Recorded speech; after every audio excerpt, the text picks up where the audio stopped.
নির্ভর করে তো তার জনপ্রিয়তা এবং গ্রহণযোগ্যতার উপরে।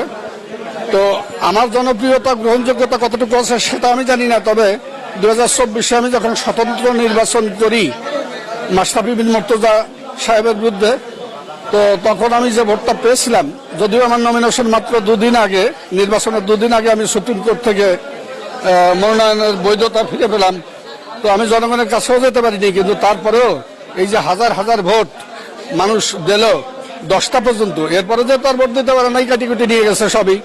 তো এই সময়টুকুর ভিতরে যে ভোট দিয়েছিল তাতে আমার বুঝতে বাকি নাই যে নয়াল 2 আসনের লোক আমাকে কত ভালোবাসে। আর সেখানে এই যে হেফাজতে ইসলাম, জাতীয় পার্টি, এসব দলগুলো কিন্তু আমার অর্ধেক ভোটও পাইনি যতটুকু নির্বাচন হয়েছিল।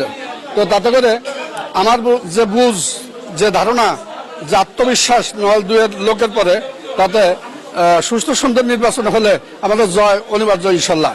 এবং বিপি নূর বাংলাদেশের একটা পরীক্ষিত ত্যাগী নেতা, এতে কোনো সন্দেহ নেই।